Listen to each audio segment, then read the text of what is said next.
Oke, di slide kedua saya akan menjelaskan mengenai pola hidup sehat. Nah, jadi pola hidup sehat ini ada beberapa pola atau beberapa cara yang harus kita lakukan di masa pandemi. Yang pertama, kita harus mengkonsumsi makanan sehat dan bernutrisi. Nah, makanan sehat dan bernutrisi ini tadi yang sudah saya jelaskan adalah bahan baku pembentuk sistem imun.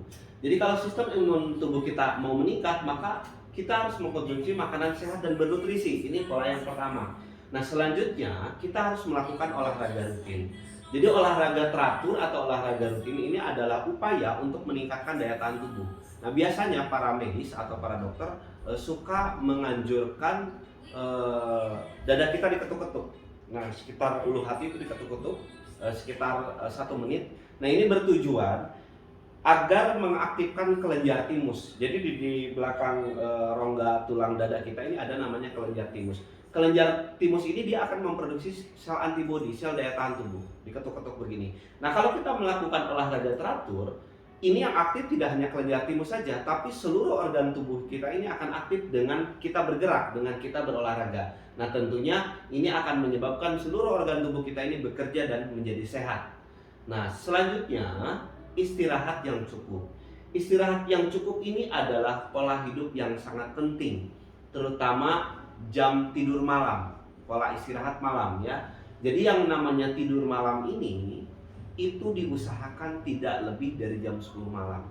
Jadi tidur yang baik adalah jam 10 malam kita harus sudah tidur. Kenapa? Karena jam 10 malam ini saat tubuh melakukan proses detox, proses pembuangan racun, ini jam 10 malam. Jadi kalau kita tidur lewat jam 10 malam, larut malam sampai jam 12 malam, bahkan sampai dini hari, berarti kita melewati masa istirahat, masa detox tubuh.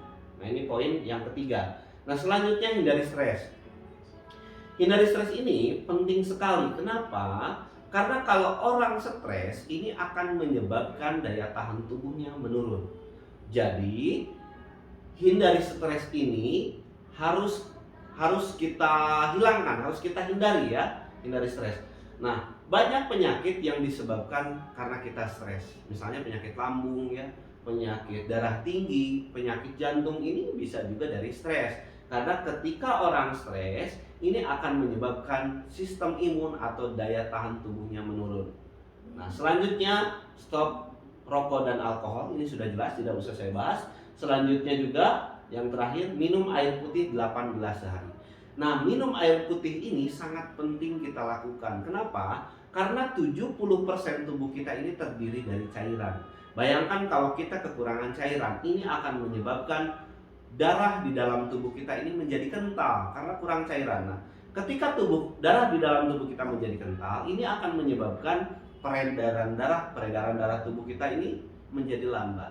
Ketika peredaran darah tubuh kita lambat, ini akan menyebabkan suplai nutrisi ataupun oksigen ke otak atau ke organ tubuh lainnya akan mengalami akan melambat ya, akan lama sampainya. Nah, ini bisa menyebabkan keluhan-keluhan organ. Kalau misalnya lambat ke otak, bisa sering mengalami sakit kepala ya. Kemudian ke organ-organ lainnya pun biasanya akan ada keluhan-keluhan. Jadi air putih ini wajib 8 gelas sehari minimal ya. Kemudian air putih ini berguna untuk membuang racun di dalam tubuh.